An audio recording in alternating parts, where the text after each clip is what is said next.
చాలా భయం వేసి అది వెంటనే ఏం చేసిందంటే అది కూడా పరిగెత్తటము ప్రారంభించింది. దాని ప్రాణాన్ని క్రూర మృగం యొక్క చేతిలో లేక దాని నోట పడకుండా తను కాపాడుకోవటానికి అది ఏం చేసిందంటే అది కూడా పరుగులు పెట్టడము ప్రారంభించింది. ఈ పరుగులు తీస్తున్నటువంటి ఈ ప్రక్రియలో సింహము ఈ కుందేలుని బహుగా స్పీడ్గా తరుముతూ ఉంటుంది. అప్పుడు ఈ కుందేలు ఏం చేసింది అంటే ఒక బండ సందులలోకి వెళ్ళి అది లోపలికి వెళ్ళిపోయింది. అది చిన్న జీవి కాబట్టి అది ఏమైపోయిందంటే తను ఏర్పాటు చేసుకున్న ఆ స్థలములోనికి అది వెళ్ళిపోయింది. ఇది పెద్ద జీవి కాబట్టి ఆ బండ సందులలోకి అది వెళ్ళలేక అది ఆహారము కొరకు దానిని ఏదో ఒక విధముగా దానిని పట్టుకోవాలి అనేటువంటి ఒక కోపముతో అక్కడ అది గాండ్రిస్తూ అది కేకలు వేస్తున్నప్పుడు సింహము యొక్క స్వరము విన్నటువంటి కేకలు విన్నటువంటి ఇంకా కొన్ని సింహాలు అక్కడ ఏదో ఆహారము దొరుకుతుంది అనేటువంటి ఒక ఉద్దేశంతో ఏం చేశాయంటే ఈ సింహము దగ్గరికి అవి ఇక్కడ వచ్చాయి. ఇవన్నీ కలిసి ఏం చేశాయంటే ఆ కుందేలుని ఏదో ఒక విధముగా పట్టుకుని వాటి యొక్క ఆహారముగా తీసుకోవాలని చాలా ప్రయత్నం చేశాయి. కానీ ఆ కుందేలుని ఆ సింహములు ఏమీ చేయలేకపోతూ వచ్చాయి. మనకు సామెతల గ్రంథములో 30వ అధ్యాయము 26వ వాక్యాన్ని చదువుదాం.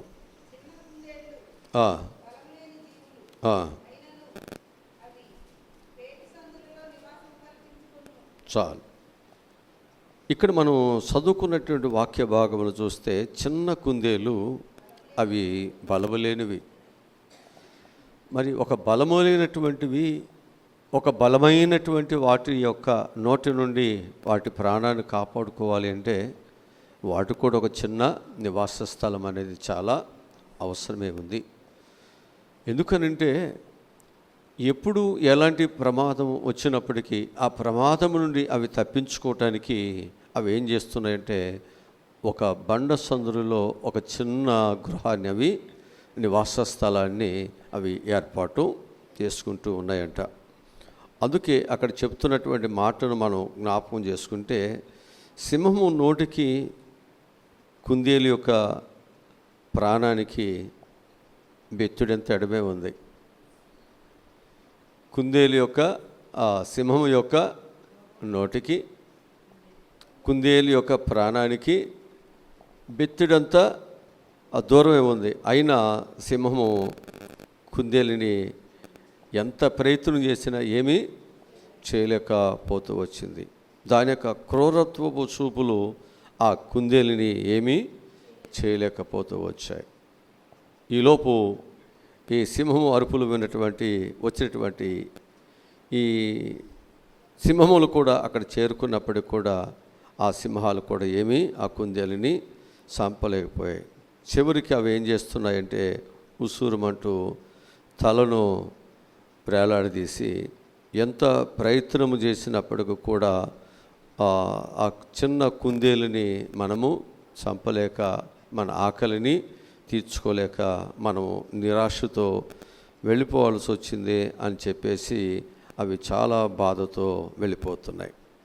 అడవికి రాజైనటువంటి సింహం అడవిలో బలహీనమైనటువంటి కుందేలును ఎందుకు చంపలేకపోయింది? కుందేలు ఒక చిన్న జీవి అయినప్పటికి కూడా అది బండ సందులలో అది నివాసాన్ని ఏర్పాటు చేసుకుని అక్కడికి వెళ్ళి తన ప్రాణాన్ని అదేం చేసిందనమాట కాపాడుకోగలిగింది. కనుక అడవి మృగాలు కూడా ఏమీ దానిని చేయలేకపోయింది. ఒకవేళ కుందేలు శక్తి లేనిదే కావచ్చు, కానీ ఆ బండ శక్తి కలిగినది.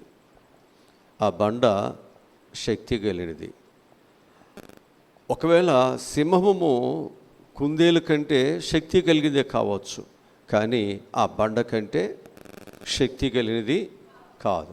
అందుకే ఆ కుందేలుని సింహము ఏమీ చేయలేక అది వెనుతిరిగి వెళ్ళిపోయినట్లుగా ఇక్కడ మనం చూస్తూ ఉంటున్నాం వాక్యములో. అందుకే ఈ కీర్తనకారుడు దావీదు ఏమంటున్నాడంటే, ఈ సత్యాన్ని ఆయన కూడా గ్రహించాడు. ఎవరు? దావీదు కూడా ఈ సత్యాన్ని ఆయన కూడా గ్రహిస్తూ ఆయన ఏమంటున్నాడంటే, నా దాగుచోటు నీవే, నా శ్రమలలో నుండి నీవు నన్ను రక్షించదవు, విమోచన గానముతో నీవు నన్ను ఆవరిస్తావు. చూసారా? అంటే ఒక చిన్న జీవితముతో ఒకవేళ మనం బ్రతుకుతూ ఉన్నప్పుడు కొన్నిసార్లు ఈ సింహములాగా పెద్దవి మన మీద దాడి చేయటానికి ప్రయత్నం చేస్తున్నప్పుడు అది ఏ విధముగా తన ప్రాణమును అది కాపాడుకోవటానికి ఆ బండ సందుకు వెళ్ళిందో, అట్లాగే దావీదు కూడా ఏం చేశాడంటే, ఈ లోకములో రాజులు కానీ బలమైనటువంటి వారు కానీ ఆయన మీద దాడి చేస్తున్నటువంటి సమయంలో తన ప్రాణమును తను కాపాడుకోవటానికి ఆయన ఎక్కడికి వెళ్ళేవాడు అంటే క్రీస్తు యేసైనటువంటి బండ సందుకు వెళ్ళేవాడు. ఆయన రెక్కల నీడకి వెళ్ళేవాడు.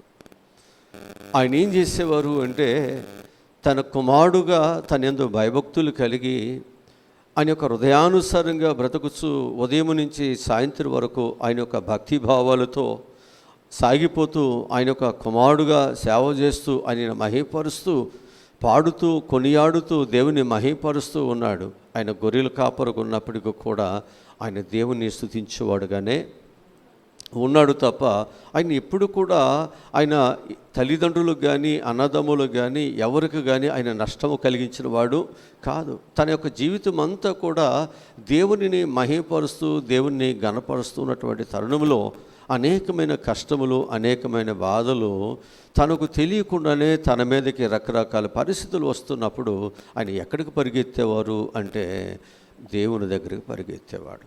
ఏ సమస్య, ఏ బాధ వచ్చినా మన యొక్క జీవితాలలో మనకు దాగుచోటు ఎవరంటే మన ప్రభువైన యేసుక్రీస్తే. ఒక బలహీనమైన వాటికి ఆ బండ సందులు ఏ విధముగా వాటికి ఆశ్రయమిస్తూ ఒక బలమైనటువంటి వాటి నుండి వాటి ప్రాణాన్ని ఏ విధముగా కాపాడుకుంటూ ఉన్నాయో, మనల్ని కాపాడేవాడు కొనుకుడు నిద్రపోడు. ఆయన ఎవరు అంటే భూమిని ఆకాశమును సృష్టించిన సృష్టికర్త. ఆయన ఎలాంటి వాడు అంటే లేనివి ఉన్నట్లు, ఉన్నవి లేనట్లు చేయగలిగిన వాడు. ఒక బలమైనటువంటి సైన్యము ఇశ్రాయేలును తరుముతూ ఉన్నప్పుడు ఇశ్రాయేలు ఆ బలమైనటువంటి సైన్యాన్ని చూసి భయపడుతున్నటువంటి తరుణములో దేవుడు ఏం చేశాడు తెలుసండి? ఆ సముద్రమును 2 పాయలుగా చేసి వారిని ఏం చేశాడు తెలుసండి? ముందుకు నడిపించాడు. వారిని ముందుకు నడిపించి వారు దాటి వెళ్ళిన తరువాత ఆ బలమైనటువంటి సైన్యము వీరిని పట్టుకొని వీళ్ళందరూ కూడా సర్వనాశనం చేయటానికి వారిని వెంబడిస్తున్నటువంటి తరుణంలో వారందరూ కూడా ఏం చేశారు తెలుసండి? సముద్రములకు వెళ్ళిపోయారు. ఈ సముద్రములకు వెళ్ళిపోయిన తరువాత అప్పుడు వీరిని నడిపిస్తున్నటువంటి మేఘము ఏం చేస్తుందో తెలుసండి? వారి ముందు ఉండి నడిపిస్తున్న మేఘము ఇప్పుడు ఇశ్రాయేలుకి వెనుక భాగానికి వచ్చేసింది. ఇప్పుడు ఇశ్రాయేలు వెనుక భాగానికి ఎప్పుడైతే వచ్చేసిందో ఇప్పుడు ఇశ్రాయేలుకిని, ఇశ్రాయేల్ యొక్క సైన్యానికి, ఇశ్రాయేల్ యొక్క ప్రజలకిని, అలాగనే ఐగుప్తు యొక్క సైన్యానికి మధ్యలో ఆ మేఘము నిలబడిపోయింది. ఎప్పుడైతే ఈ మధ్యలో ఆ మేఘం ఉందో ఇశ్రాయేలుకే ముందు భాగములో ఉన్నవారికేమో ఆ మేఘము ఇశ్రాయేలుకి వెలుగు భాగంలో ఉంది కదా, ఆ మేఘమునకు ముందు భాగము ఉన్నటువంటి ఇశ్రాయేలుకి వెలుగుగా ఉంది. ఆ వెనుక భాగములో ఉన్నటువంటి ఆ ఐగుప్తులకు మాత్రం చీకటిగా ఉంది. వారు ఎటు వెళ్ళాలో తెలియని పరిస్థితి అగాధమైపోయింది. పరిస్థితి ఎంత భయంకరంగా మారిపోయింది అనేది చూస్తే వారు కష్టముతో, బాధతో, వారు గమ్యము తెలియక ఉన్నటువంటి ఆ సముద్రము నుంచి బయటికి వెళ్ళలేక శత్రువును తరుముటాకు వచ్చినటువంటి వారు ఏమైపోయారు తెలుసండి? ఆ సముద్రములో వారు పూర్తిగా వారి ప్రాణాలన్నీ కోల్పోవలసి వచ్చింది. తెలుసా? యుద్ధము యెహోవా చేస్తున్నాడు. వాళ్ళకి అర్థమైపోయింది. మోషే అన్నాడు, భయపడవద్దు, యుద్ధము యెహోవాదే. దేవుడు యుద్ధం చేసి ఒక రెప్పపాటులో, ఒక క్షణములో అన్ని సంవత్సరాలు భయభ్రాంతులు చేసి, అన్ని సంవత్సరాలు వారిని వేధించి బాధించినటువంటి వారిని కన్ను రెప్పపాటులో దేవుడు తుడిచేశాడు. కనుక మన దాగు చోటు ప్రభువై ఉండాలి. ఆయన లోకంలో ఉన్నారు వారందరికంటే ఆయన గొప్పవాడు. నీకు ఎన్ని శ్రమలు, ఎన్ని బాధలు నిన్ను తరుముతున్నా, నిన్ను బాధిస్తున్నా, నువ్వు కలత చెందుతున్నా, నువ్వు ఒకవేళ ఇబ్బందికరమైనటువంటి పరిస్థితులు ఒకవేళ మన జీవితాలు ఉంచబడినప్పటికీ దానిలో నిన్ను కాపాడగలిగేది దేవుడు ఒక్కడే. అందుకే ప్రభు ఏం చేస్తాడు అంటే, తన బిడ్డలను కాపాడటానికి ఆయన కొనుక్కోక, నిద్రపోక, తన బిడ్డలను కాపాడటానికి ఆయన దివారాత్రులు తన బిడ్డల కొరకు ఆయన ప్రార్థనలు చేస్తూ తన బిడ్డలకు ఏం చేస్తున్నాడంటే, ఈ బలహీనమైనటువంటి వారు బలవంతులు ఉన్నారు, తెలివిగలిగిన వారు ఉన్నారు, లేనిది ఉన్నట్లు ఉన్నది లేనట్లు చేయగలిగినటువంటి టాలెంట్ కలిగిన మనుషులు కూడా ఉన్నారు లోకంలో. అన్యాయాన్ని అక్రమముగాను, అన్యాయాన్ని మంచిగాను, మంచిని అన్యాయముగా చేసేటువంటి ఒక దుర్మార్గపు ఆలోచన కలిగినటువంటి వారు చాలామంది ఉంటారు. ఇలాంటి పరిస్థితులలో తన బిడ్డలైనటువంటి వారిని కాపాడుకోవటానికి తన బిడ్డలకు ఒక ఆశ్రయపురముగా, ఒక ఆశ్రయస్థానముగా మన ప్రభువైనటువంటి యేసుక్రీస్తు వారు మనకు ఉన్నాడు. కాబట్టి మనం దేనికి భయపడకుండా మనం చేయాల్సింది ఏమిటి అంటే, మనకు ఆశ్రయపురమైన దేవుని పాదాల దగ్గరికి వచ్చి, నా సమస్య నీ సమస్య ఏదైనప్పటికీ కూడా మన సంకటములు అన్నిటినీ కుదిర్చే దేవుడు ఉన్నాడు. ఒకవేళ ఈ కుదిర్చే విషయాల్లో, ఈ సరిచేసే విషయాల్లో ఒకవేళ తల్లిదండ్రులు అనేక మంది నిర్లక్ష్యంగా ఉంటే ఉండవచ్చేమో, కానీ ఒకవేళ ఈ లోకములో ఉన్నటువంటి వారుకుండే భయాలు బట్టి, పరిస్థితులు బట్టి ఒకవేళ వారు బయటికి రాలేని పరిస్థితులు ఉంటే ఉండవచ్చేమో, కానీ దేవుడు ఉన్నాడు.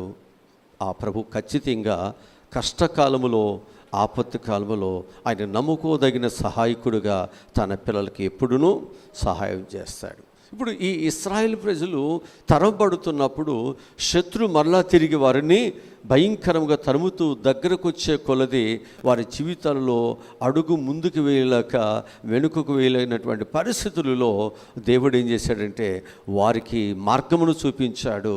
ఆ మార్గములోనే శత్రువులు కూడా వెళ్ళటానికి దేవుడు మార్గమును చూపించాడు.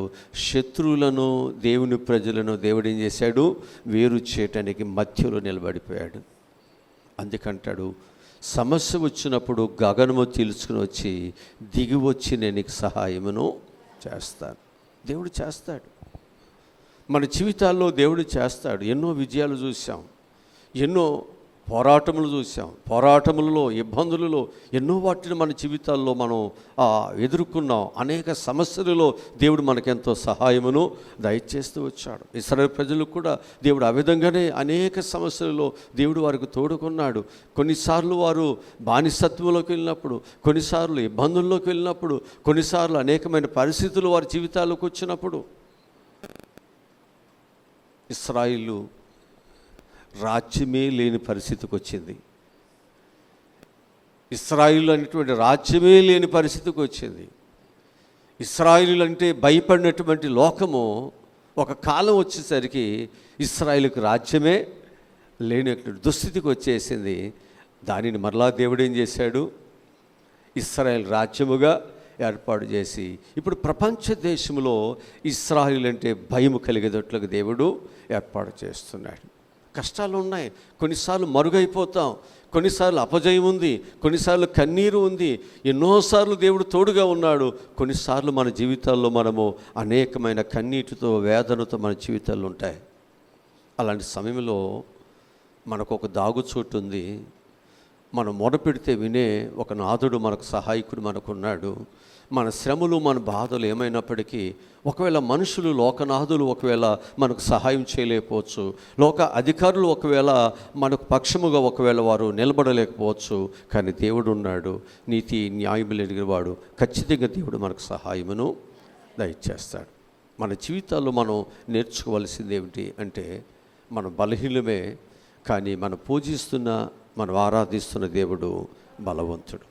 మనం ఏం చేయాలి అంటే ఆ బలవంతుడైన దేవుని దగ్గరికి రావాలి.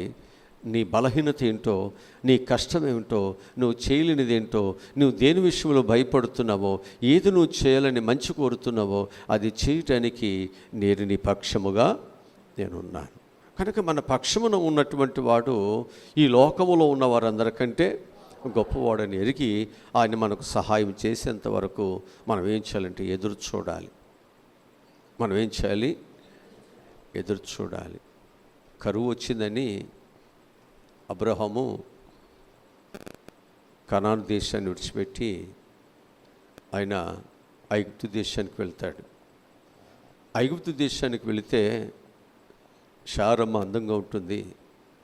దానిని బట్టి అబ్రహాముని చంపేస్తారని భయం వేసి అక్కడ అంటాడు, కరువు వచ్చింది కదా అని మనం ఇక్కడికి వచ్చాం.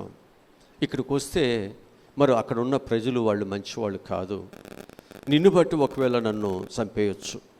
కనుక నేను నీ భర్తని చెప్పొద్దు, నీవు నా సోదరివి, నీవు నా సోదరుని చెబుతాం.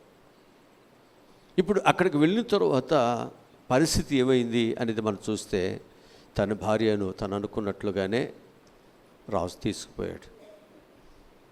చూసారా, దేవుని చిత్తము లేకుండా కష్టములు తప్పించుకోవటానికి మనం వెళితే ఏమవుతాయి? కష్టాలు పాలే మన జీవితాలు అవుతాయి. సరే, ఆ తరువాత దేవుడు మరలా తన భార్యకు దేవుడు విడుదలనిచ్చాడు. ఆయన ప్రార్థన చేశాడు, అయ్యా నేను ఈ విధంగా ఈ పరిస్థితులు ఇక్కడికి వచ్చాను, నీవు నాకు సహాయమును దయచేయి. ఎందుకనంటే దేవుని చిత్తము అనేటువంటిది క్రైస్తవ జీవితానికి చాలా అవసరం. దేవుని చిత్తానుసారంగా మనం నడుస్తున్నప్పుడు సమస్య అనేటువంటిది మన జీవితాలకు వస్తున్నప్పటికీ కూడా ఆ సమస్యలలో దేవుడు మనకు తోడుగా ఉండి ఆ సమస్యను పరిష్కరించుకోవటానికి దేవుడు సహాయమును దయచేస్తాడు. అందుకే ఇక్కడ ఈ 32వ కీర్తనలో మనము 9వ వచనంలో మనం చూస్తే అక్కడ అన్నాడు, విమోచన గానములతో నీవు నన్ను ఆవరిస్తున్నావు, నీకు ఉపదేశము చేసేదను, నీవు నడవలసిన మార్గము నీకు బోధిస్తాను, నీ మీద దృష్టి ఉంచి నీకు ఆలోచనను చెబుతాడు. దేవుడు ఎలాంటి వాడు అంటే మనకొక విమోచన మార్గములను దేవుడు మనకు బోధిస్తాడు. మనం ఎలా నడవాలో, ఎలా మాట్లాడాలో, ఏం చేయాలో అవన్నీ దేవుడు మనకిస్తాడు.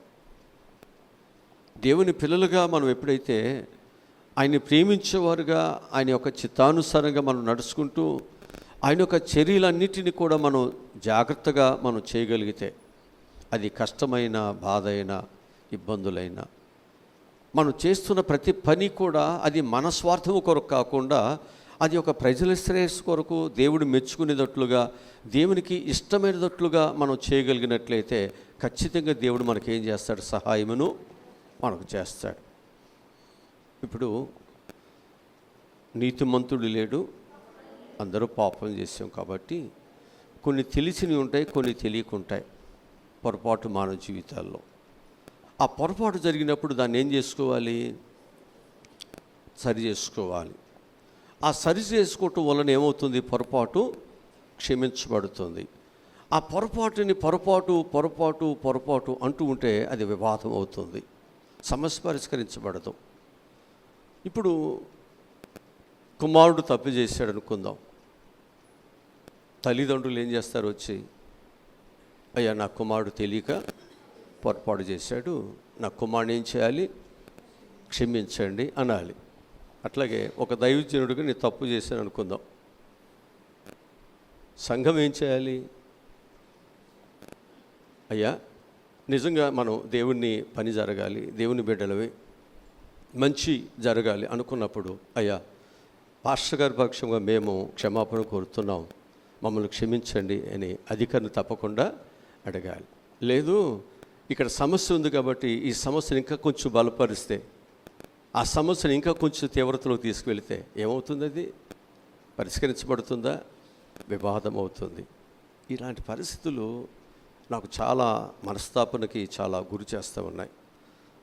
చిన్ని సమస్యలు జటిలంగా, దేవుని మందిరమును నేను ప్రేమిస్తున్నాను, దేవుని ప్రార్థన జీవితాన్ని కోరుకున్నటువంటి వ్యక్తిని, దేవుని కొరకు నమ్మకంగా బ్రతకటానికే ఇక్కడికి వచ్చి దేవుని కొరకు నిందలైన బాధలైన దేవుని పరిచర్యను నేను నమ్మకంగానే కొనసాగిస్తున్నాను తప్ప ఎవ్వరికి నేను శత్రువుగా కానీ మరొక విధంగానే నేను ఎప్పుడు కూడా జీవించడానికి నేను ఇష్టపడను.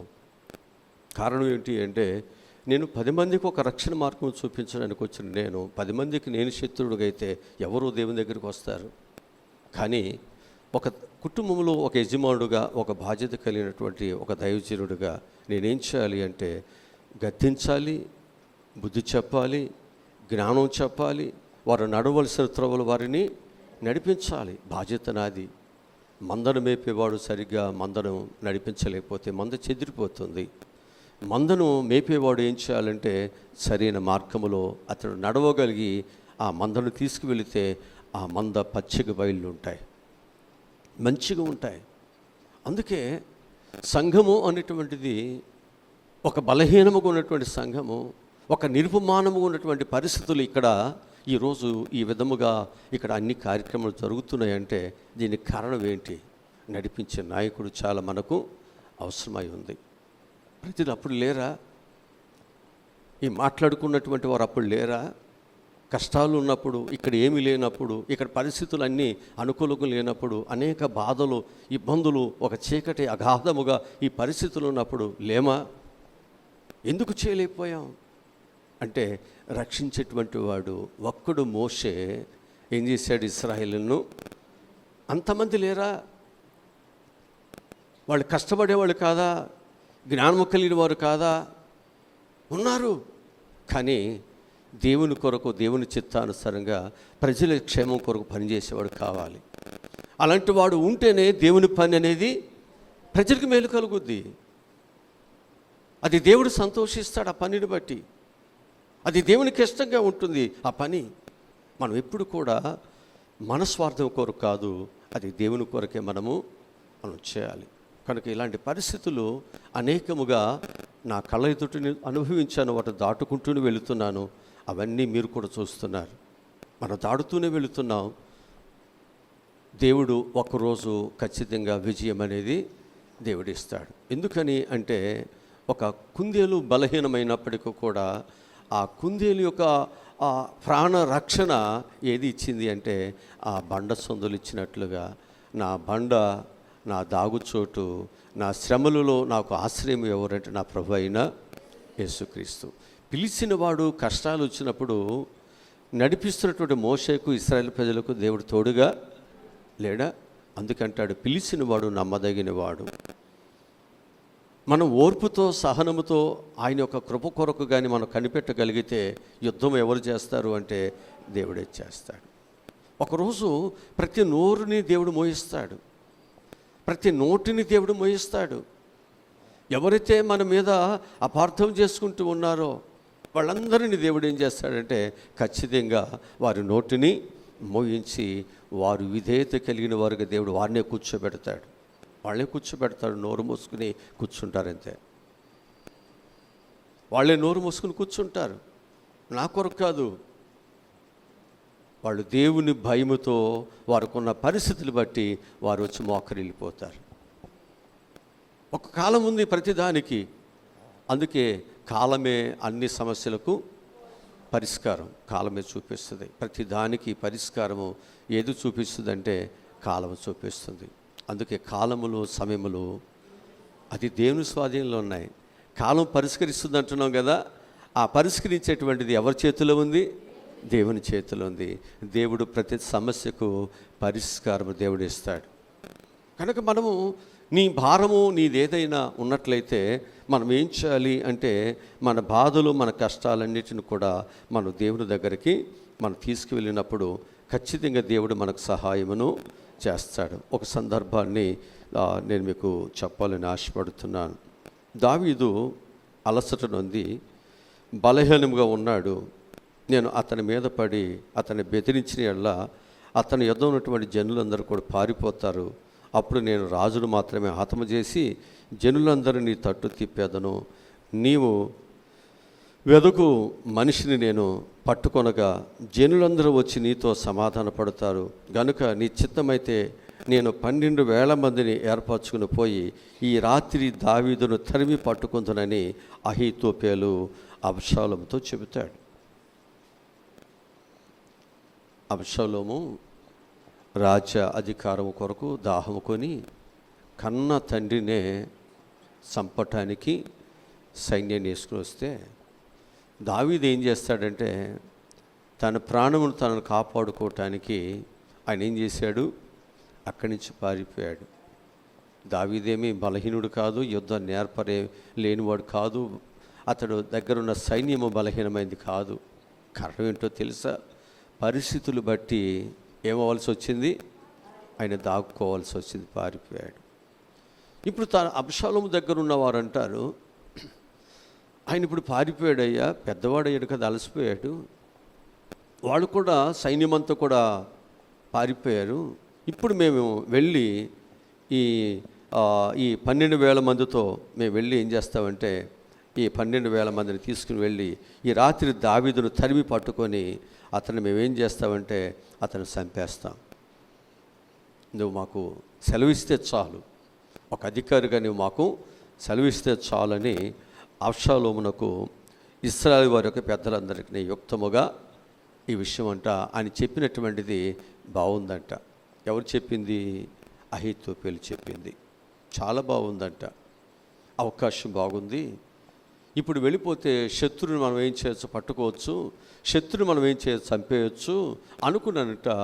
వారు అహీతోపేలు అక్కడ ఉన్నటువంటి పెద్దలకి, అక్కడ ఉన్నటువంటి వారందరికీ కూడా ఈ అబ్షాలోము కూడా వచ్చి చెప్పడం జరిగింది. ఇది వాళ్ళందరూ కూడా ఎలా ఉన్నాయంట, యుక్తిగా మంచిగా ఉందంట. ఈ మంచిగా ఉండేసరికి వారు ఏం చేశారంటే టర్కీయుడైన హూషై ఏం చెప్తాడో మనం వినున్నట్లుగా అతను కూడా పిలిపించండి. ఇప్పుడు ఇతను చెప్పింది విన్నారు, ఇది మంచిగా ఉంది, ఇంకొక అతను కూడా పిలిపించారు. అతడు ఎవరు అంటే టర్కీయుడైన హూషై. ఏం చెబుతాడో అది మనం విందామని అతను కూడా పిలిపించారు. అబ్షాలోము పిలిపించాడు. అప్పుడు హూషై కూడా అబ్షాలోముకు వచ్చాడు. అబ్షాలోము అహీతోలు చెప్పేటువంటి ఆలోచన ఏమైనది చెప్పమని అతన్ని అడుగుగా హూషై అంటాడు, అబ్షాలోముతో ఇట్లా అన్నాడు, ఈసారి అహీతోపెలు చెప్పిన ఆలోచన మంచిది కాదు. ఇప్పుడు దాకా ఆయన చెప్పింది బాగానే ఉంది, సక్సెస్ అయింది, కానీ ఈసారి మాత్రం అతను చెప్పిన ఆలోచన మంచిది కాదు. నీ తండ్రియు అతని పక్షంలో ఉన్న వారందరూ మహా బలాఢ్యులనియు అడవులో పిల్లలను పోగొట్టుకొనిన ఎలుగుబంట్లను వంటి వారే రేగిన మనసుతో ఉన్నారనియు నీకు తెలియను. మరియు నీ తండ్రి యుద్ధమందు ప్రావీణ్యుడు, అతడు జనులతో కూడా బస చేయుడు, అతడు ఏదో ఒక గుహయందు మరి ఏ స్థలమందో దాగియుండును.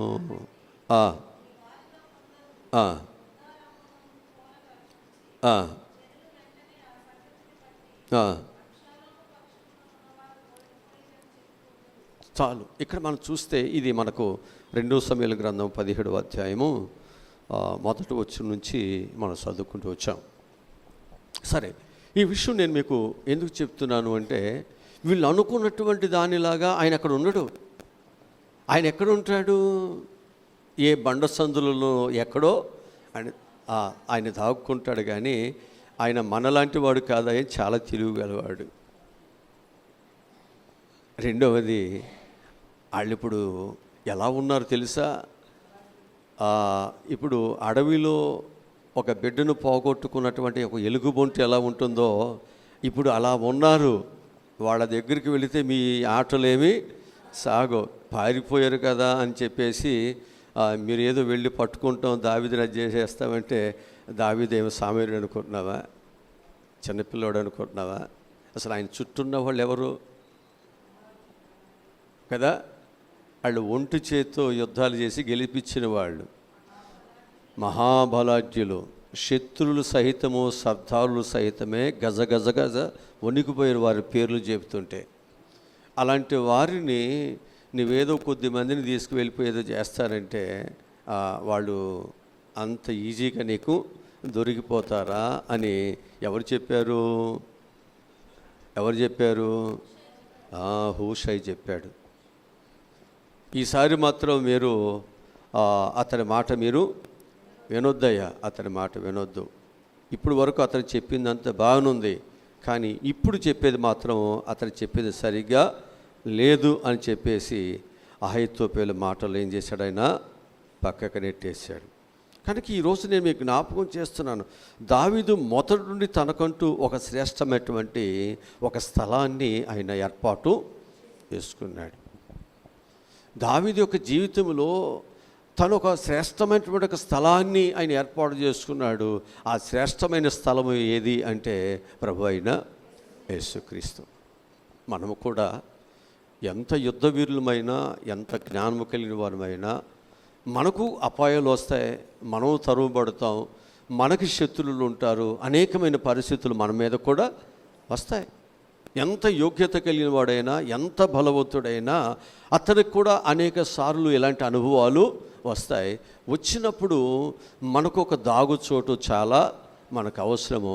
ఆ దాగుచోటు ఎలా ఉండాలంటే శత్రు బారిన పడిపోకుండా నిన్ను రక్షించేదై ఉండాలి, నిన్ను కాపాడేదై ఉండాలి. దానినే దావీదు ఏం చేశాడంటే ఆయన ఏర్పాటు చేసుకున్నాడు. అదేవిధంగా మనము కూడా దేవుని యొక్క సన్నిధిని మనం ఏర్పాటు చేసుకోవాలి.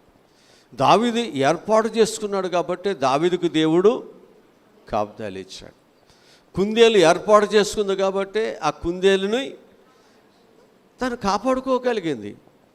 అట్లాగనే మనకు కూడా ఒక దాగుచోటు ఎవరు అంటే ప్రభు యొక్క సన్నిధి, ఆయన పాదాలు. దాన్ని ఎప్పుడైతే మనం ఏర్పాటు చేసుకుని ఆయన పాదాల దగ్గరికి మనం ఎప్పుడైతే విశ్వాసముతో, భక్తిభావాలతో, ప్రార్థనాపూర్వకంగా మనం దేవుని పాదాల దగ్గరికి చేర్చబడతామో ఖచ్చితంగా దేవుడు మనకు సహాయమును దేవుడిస్తాడు. తన దగ్గరకు వచ్చిన వారిని ఎవరిని దేవుడు త్రోసివేయడు. ఎంత కష్టమైనా, ఎంత బాధ అయినా ఖచ్చితంగా దేవుడు మనకు సహాయమును చేస్తాడు. మంచి దేవుడు, మంచి కాపరి మన ప్రభు అయిన యేసుక్రీస్తు వారు అని చెప్పి నేను మీకు జ్ఞాపకం చేస్తున్నాను. కనుక మనము అనేకమైనటువంటి పరిస్థితులలో మనం ఉన్నాం. అనేకమైన పరిస్థితులు మనల్ని వెంటాడుతున్నాయి. మనుషులు ఎలా ఉన్నారు అంటే గొర్రె చర్మమును కట్టుకున్న ఒక తోడేళ్ళలాగా ఉన్నారు. పైకి భక్తి కలిగిన వాళ్ళు ఉంటారు, పైకి సంఘక్షేమం కూడినటువంటి వారు ఉంటారు, కానీ సంఘక్షేమంలో జరిగే ఏ పనికి కూడా వారు సహకారమును ఎట్టి పరిస్థితులు అందించరు. క్రూరత్వం కలిగిన వారు ఉంటారు. పనిని ఏదో ఒక విధంగా దానిని ఆపాలనేటువంటి పరిస్థితులు ఉంటున్నాయి. ఇలాంటి పరిస్థితులలో మనం ఎలా ఉండాలి అంటాడు కదా, అక్రమం విస్తరించుట బట్టి ప్రేమ చల్లారిపోతుంది అంటున్నాడు. అంత్య దినములో భయంకరమైనటువంటి అపాయకరమైన పరిస్థితులు వస్తున్నాయి అని దేవుని వాక్యం చెబుతూ ఉంటుంది. అందుకు మనం ఏం చేయాలి అంటే ఇలాంటి అపాయములు వస్తాయి కాబట్టి, ఇలాంటి బాధలు వస్తాయి కాబట్టి, ఇలాంటి శత్రుత్వాలు వస్తాయి కాబట్టి, ఇలాంటి పరిస్థితులు మనం తరవబడేటువంటి పరిస్థితులు వచ్చేస్తుంది కాబట్టి, ఈ తరవబడుతున్నటువంటి పరిస్థితులలో మనం రక్షించుకోవటానికి, మనల్ని కాపాడుకోవటానికి, మనల్ని మనం చక్కగా మనం దానిని మన ప్రాణమును మనం చక్కగా కాపాడుకోవటానికి మనం ఏం చేయాలంటే మనకు ఒక శ్రేష్టమైనటువంటి ఆశ్రయపురమును మనం చేసుకోవాలి. ఆ ఆశ్రయపురమే మన దేవుని యొక్క పరిశుద్ధమైన ఆయన సహవాసము, ఆయన సన్నిధి. ఎప్పుడైతే మన యొక్క జీవితాలలో ప్రభు దగ్గరికి వస్తున్నామో ప్రభు ఏం చేస్తున్నాడు అంటే నీ శ్రమలన్నిటిలో దేవుడు నీకు తోడుకుంటున్నాడు. నీ ప్రక్కన 1000 మంది పడినను, నీ కుడిపక్క 10,000 మంది కూలినను అపాయము నీ వద్దకు రాదు. ఎందుకంటే నా దాగుచోటు నీవే, నా శ్రమలన్నిటిలో నీవు నాకు తోడై ఉన్నావు. కనుక దావీదు అనేక సార్లు ఆయన సాటుకు వచ్చాను, ఆయన రెక్కల కిందకు వచ్చాను, ఆయన నీడకు వచ్చాను, ఆయనే నా కోట, ఆయనే నా కొండ, ఆయనే నా ఆశ్రయ. ఎప్పుడు ఆయన శ్రమలు లేని రోజు, తరవబడిన రోజు, శత్రువులు లేని రోజు అతని యొక్క జీవితంలో ఎప్పుడు లేదు. ఎందుకని అంటే దావీదు గొలియాతును చంపాడు. ఇశ్రాయేలుకు మంచి చేశాడా? గొలియాతుకు మంచి, సౌలు రాజుకు మంచి చేశాడా? ఆయన లేకపోతే దావీదు కానీ ఆ గొలియాతును చంపకపోతే ఆయన రాజరికం ఉండేదా? ఆ రాజరికం లేకపోతే ఆయన ఏ పిల్లలకి ఇచ్చేవాడు? ఇప్పుడు ఈయన ప్రాణత్యాగం చేసి ఏం చేశాడు? శత్రువుతో కలబడి ఓడించి వీళ్ళకి రాజ్యాన్ని నిలబెట్టాడు. ఈ రాజ్యాన్ని దావీదు తీసేసుకుంటాడని చెప్పేసి దావీదుని ఏం చేస్తాడు? మంచి చేసిన వాడిని తరుముతున్నాడు, చంపుతున్నాడు, పిల్లనిచ్చాడు. మళ్ళా అంటే ప్రేమిస్తున్నట్లుగా ఉన్నాడు, కానీ భోజనం పెడతాను ఇంటికి రమ్మన్నట్లుగా అంటున్నాడు, ఆశ్రమిస్తున్నాడు, కానీ ఆయనని అంతము కోరుతున్నాడు. అందుకే ప్రభువు కూడా అన్నాడు, నా జనులు నన్ను ప్రేమిస్తున్నట్లుగానున్నారు, కానీ వారి హృదయములు నాకెంతో దూరముగా ఉన్నాయి. వారు నా యొద్దకు వస్తున్నారు, కానీ వారు నన్ను తనటానికి వాడి మడిమును కాసుకుని ఉన్నారు. సమయం కొరకు గుంట నక్కల వలె కాసుకుని ఉన్నారు. పూతపట్టి ఉంది, ద్రాక్ష చెట్లు పూతపట్టి ఉన్నాయి. ఆ పూతను చెరిపి వేయటానికి గుంట నక్కలు పొంచి ఉన్నాయి. వాటిని ఏం చేయమన్నాడు? పట్టుకోండి, వాటిని పట్టుకోండి, పాడు చేసే వాటిని పట్టుకోండి. నీ కష్టాన్ని, నీ శ్రమను పాడు చేసే ఉన్నాయి, వాటిని పట్టుకోండి. వాక్యం చెబుతున్నటువంటి మాటలు ఇవన్నీ.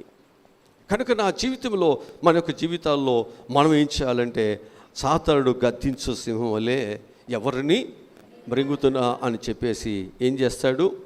గద్దిస్తూ ఉంటాడు. మనము సురక్షితముగా ఉండాలి. ఆ సాతాను బారి నుండి మనం తప్పించబడాలి. సంఘము క్షేమంగా ఉండాలి అంటే మనం ఎవరిని ఆశ్రయించాలి? దేవుని ఆశ్రయించి దేవుని దగ్గర మనం ఏం చేయాలంటే చక్కని ప్రార్థనలు మనం చేస్తున్నప్పుడు ప్రభువే నీకు తోడుగా ఉంటాడు, నీ పిల్లలకు తోడుగా ఉంటాడు. నీవు చేయి ప్రతి పనిలో దేవునికి సహాయమును దయచేస్తాడు.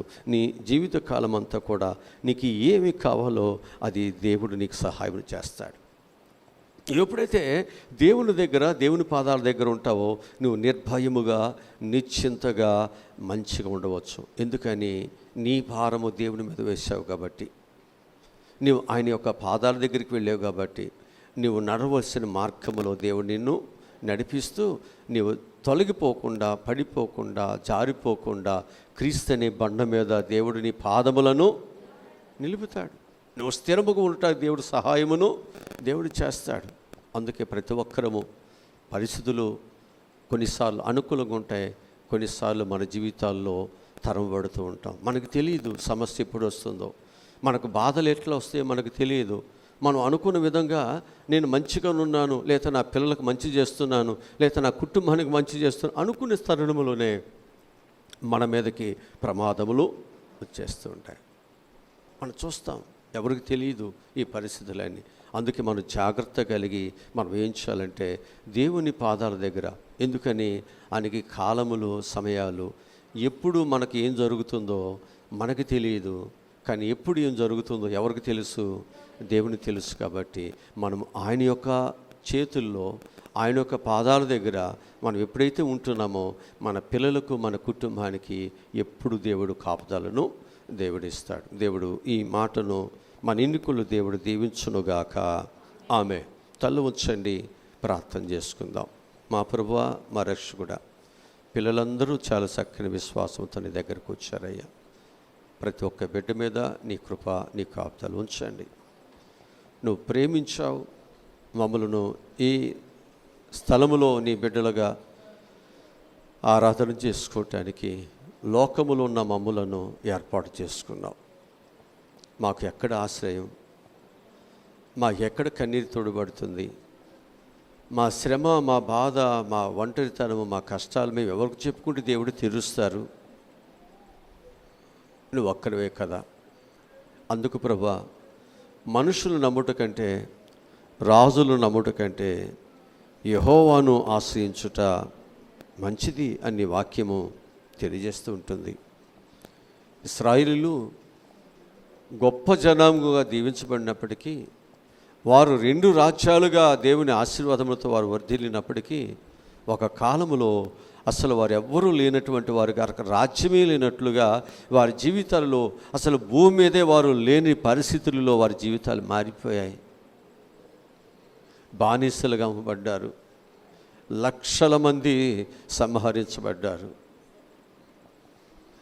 మిగిలిన వారు ప్రాణ భయముతో చెల్లా చెదురైపోయారు. వాగ్దాన దేశములో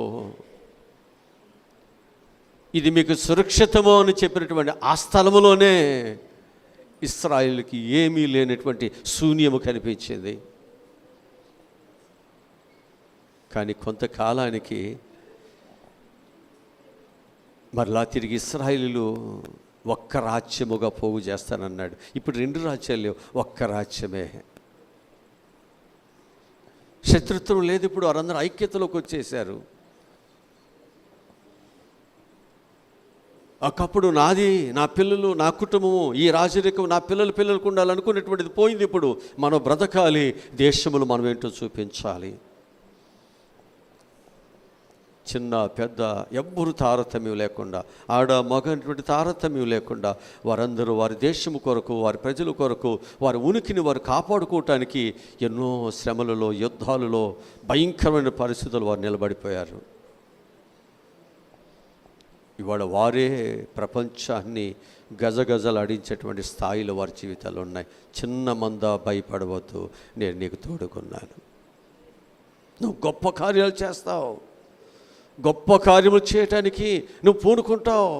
దేవుడి నీ పక్షాన ఉండి నేను గొప్పవాడుగా దేవుడు నిన్ను వర్తిల చేయబోతున్నాడు.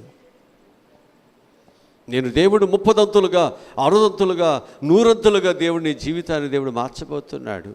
ప్రపంచంలో వర్ధినటువంటి దేశాలన్నీ కూడా రేపొద్దుండే ఇశ్రాయేల్ దేశం వైపే చూడాలి. అంతే. ఇవాళ మనం ఎన్నో టెక్నాలజీలు అన్నింటిలో ముందుకు వెళ్ళిపోయామని చెబుతున్న ఏ దేశమైనా, ఏ అగ్రదేశమైనా, ఎవరైనప్పటికీ కూడా మరలా తిరిగి ఇశ్రాయేల్ దేశం వైపే చూడాలి. ప్రజలందరూ అక్కడికే రావాల్సిందే. రక్షణ అక్కడే ఉంది.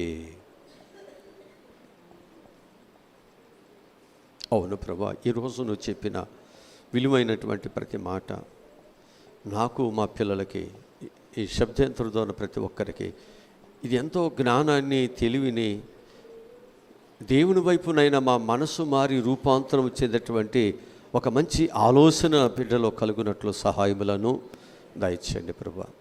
తిరిగి పిల్లలందరూ వారి వారి గృహాలకు వెళుతున్నారు, క్షేమ తీసుకువెళ్ళండి. రేపు జరిగేటువంటి పునరుత్థాన ఆరాధనలో మరొక విశేషమైనటువంటి సందేశముతో ప్రభా మరలా నీ పిల్లలకు నేను మంచి మాటలు అందించడానికి సహాయములను దయచేయండి. నన్ను బలపరచండి, నీ పిల్లలను కూడా బలపరచండి. కుటుంబాలుగా దైవ సన్నిధికి రావటం సహాయములను దయచేయండి. యెరూషలేమా, నిన్ను ప్రేమించువారు వర్ధిల్లుతారు అని చెప్పిన రీతిగా ప్రభా మేము దేవుని సన్నిధిని మేము ప్రేమించువారు ఉన్నట్లు సహాయములను దయచేయమని. తప్పు చేయని వారు ఉండరు, కానీ తెలిసి తప్పు చేస్తే క్షమాపణ లేదు, శిక్ష. కానీ తెలియక చేస్తే క్షమాపణ ఉంది.